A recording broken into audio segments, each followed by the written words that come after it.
The God-given promise that all are equal, all are free, and all deserve a chance to pursue their full measure of happiness.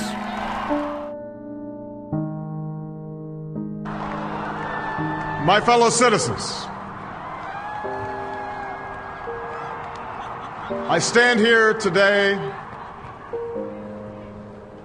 humbled by the task before us, grateful for the trust you've bestowed, mindful of the sacrifices borne by our ancestors. I thank President Bush for his service to our nation.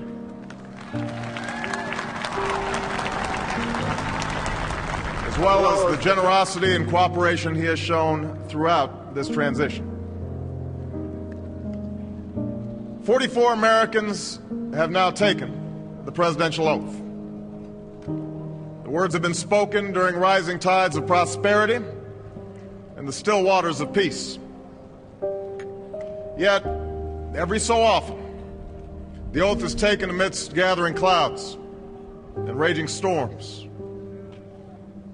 At these moments, America has carried on not simply because of the skill or vision of those in high office, but because we, the people, have remained faithful to the ideals of our forebears and true to our founding documents.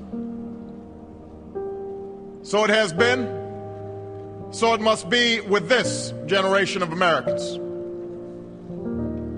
That we are in the midst of crisis is now well understood. Our nation is at war against a far-reaching network of violence and hatred.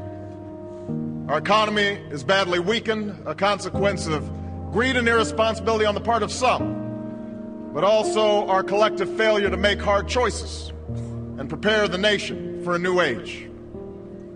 Homes have been lost, jobs shed, businesses shuttered. Our health care is too costly, our schools fail too many, and each day brings further evidence that the ways we use energy strengthen our adversaries and threaten our planet. These are the indicators of crisis, subject to data and statistics. Less measurable, but no less profound, is a sapping of confidence across our land. A nagging fear that America's decline is inevitable, that the next generation must lower its sights. Today, I say to you that the challenges we face are real. They are serious and they are many. They will not be met easily or in a short span of time. But know this, America, they will be met.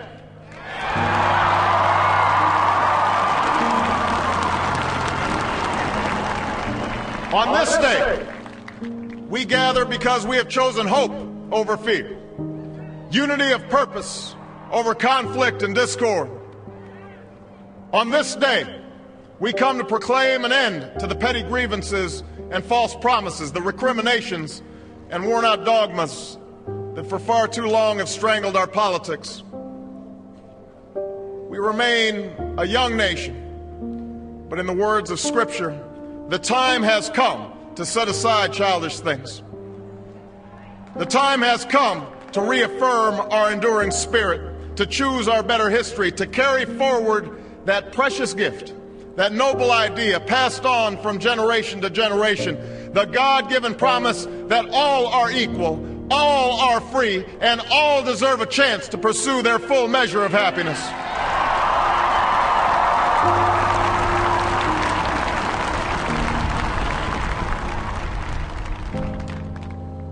In reaffirming the greatness of our nation, we understand that greatness is never a given. It must be earned. Our journey has never been one of shortcuts or settling for less. It has not been the path for the faint-hearted, for those who prefer leisure over work or seek only the pleasures of riches and fame.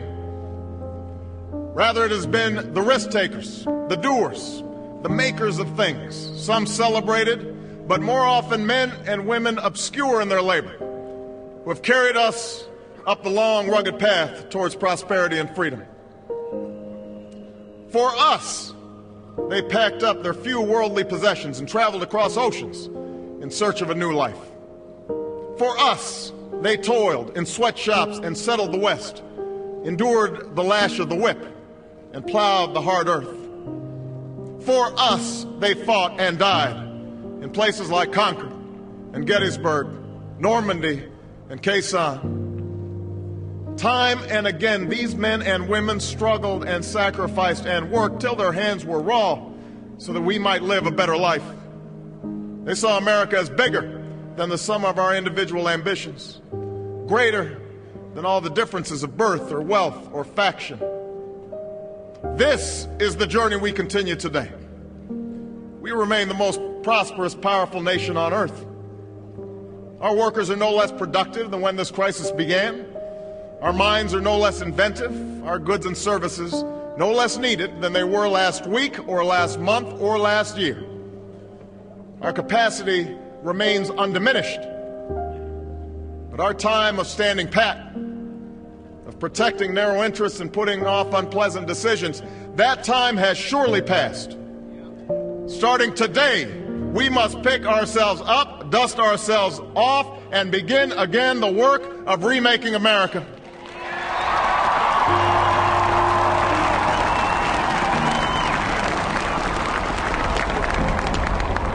For everywhere we look, there is work to be done. The state of our economy calls for action, bold and swift, and we will act, not only to create new jobs, but to lay a new foundation for growth. We will build the roads and bridges, the electric grids and digital lines that feed our commerce and bind us together. We will restore science to its rightful place and wield technology's wonders to raise healthcare's quality and lower its cost. We will harness the sun and the winds and the soil to fuel our cars and run our factories, and we will transform our schools and colleges and universities to meet the demands of a new age. All this we can do. All this we will do. Now, there are some who question the scale of our ambitions, who suggest that our system cannot tolerate too many big plans. Their memories are short, for they have forgotten what this country has already done, what free men and women can achieve when imagination is joined to common purpose and necessity to courage. What the cynics fail to understand is that the ground has shifted beneath them, that the stale political arguments that have consumed us for so long no longer apply. The question we ask today is not whether our government is too big or too small, but whether it works, whether it helps families find jobs at a decent wage, care they can afford, a retirement that is dignified. Where the answer is yes, we intend to move forward. Where the answer is no, programs will end. And those of us who manage the public's dollars will be held to account to spend wisely, reform bad habits, and do our business in the light of day, because only then can we restore the vital trust between a people and their government. Nor is the question before us whether the market is a force for good or ill. Its power to generate wealth and expand freedom is unmatched. But this crisis has reminded us that without a watchful eye, the market can spin out of control. The nation cannot prosper long when it favors only the prosperous. The success of our economy has always depended not just on the size of our gross domestic product, but on the reach of our prosperity, on the ability to extend opportunity to every willing heart. Not out of charity, but because it is the surest route to our common good.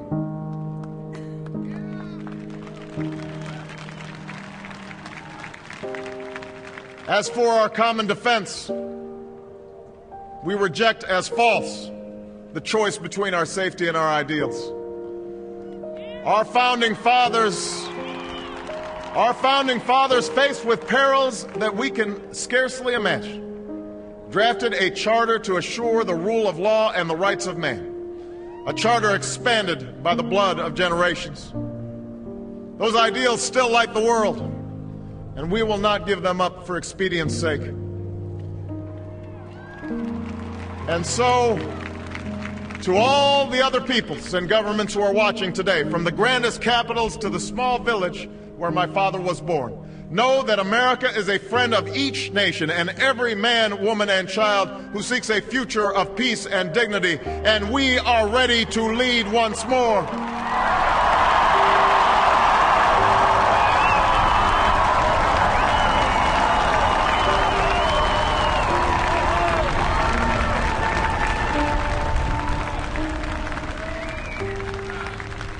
Recall that earlier generations faced down fascism and communism not just with missiles and tanks, but with the sturdy alliances and enduring convictions. They understood that our power alone cannot protect us, nor does it entitle us to do as we please. Instead, they knew that our power grows through its prudent use. Our security emanates from the justness of our cause, the force of our example, the tempering qualities of humility and restraint. We are the keepers of this legacy. Guided by these principles once more, we can meet those new threats that demand even greater effort, even greater cooperation and understanding between nations. We will begin to responsibly leave Iraq to its people and forge a hard-earned peace in Afghanistan. With old friends and former foes, we will work tirelessly to lessen the nuclear threat and roll back the specter of a warming planet. We will not apologize for our way of life, nor will we waver in its defense. And for those who seek to advance their aims by inducing terror and slaughtering innocents, we say to you now that our spirit is stronger and cannot be broken. You cannot outlast us, and we will defeat you.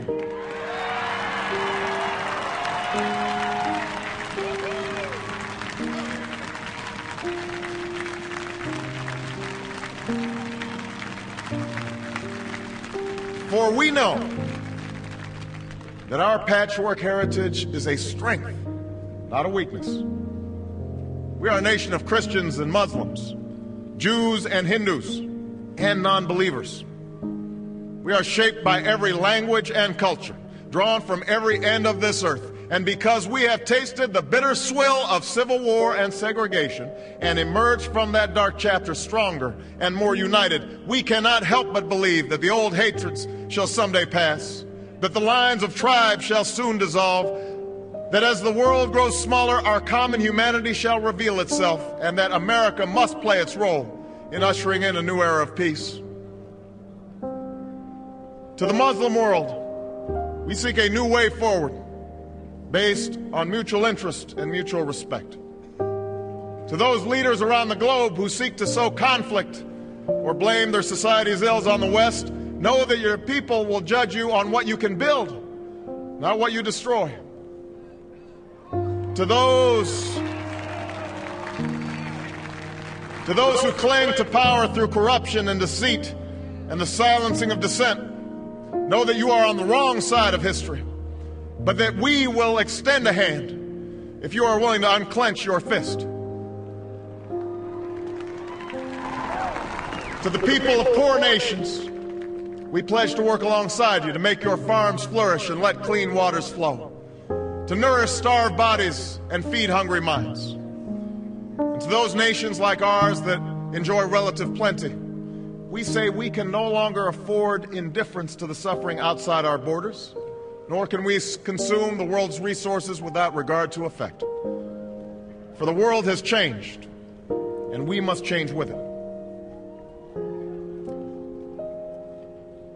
As we consider the road that unfolds before us, we remember with humble gratitude those brave Americans who, at this very hour, patrol far-off deserts and distant mountains. They have something to tell us, just as the fallen heroes who lie in Arlington whisper through the ages.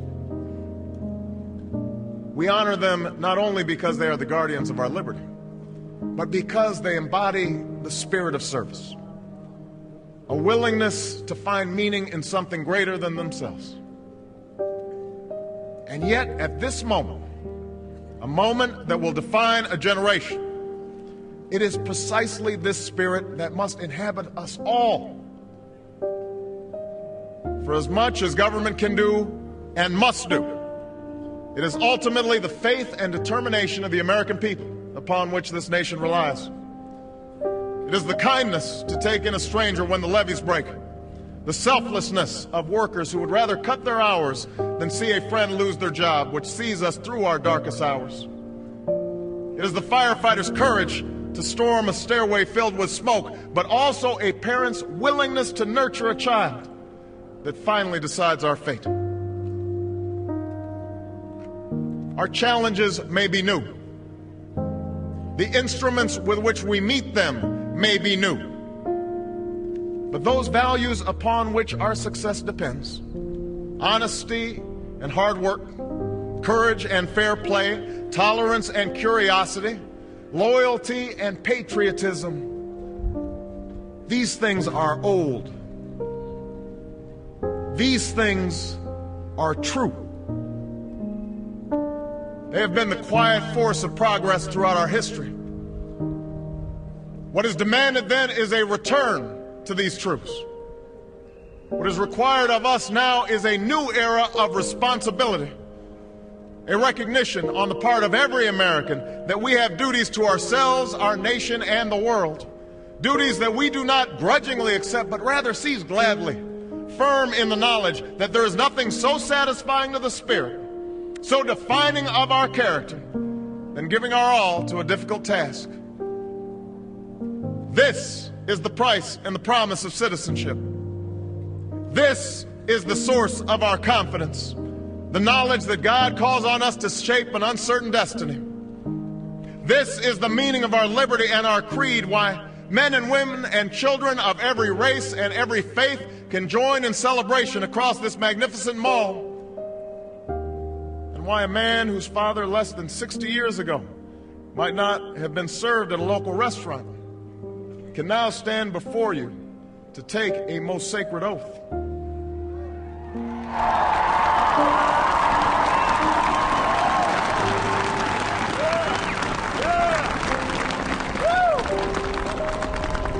So let us mark this day with remembrance of who we are and how far we have traveled. In the year of America's birth, in the coldest of months, a small band of patriots huddled by dying campfires on the shores of an icy river. The capital was abandoned. The enemy was advancing. The snow was stained with blood. At a moment when the outcome of our revolution was most in doubt, the father of our nation ordered these words be read to the people. Let it be told to the future world that in the depth of winter, when nothing but hope and virtue could survive, that the city and the country, alarmed at one common danger, came forth to meet it. America, in the face of our common dangers, in this winter of our hardship, let us remember these timeless words. With hope and virtue, let us brave once more the icy currents and endure what storms may come. Let it be said by our children's children that when we were tested, we refused to let this journey end, that we did not turn back nor did we falter. And with eyes fixed on the horizon and God's grace upon us, we carried forth that great gift of freedom and delivered it safely to future generations. Thank you. God bless you. And God bless the United States of America.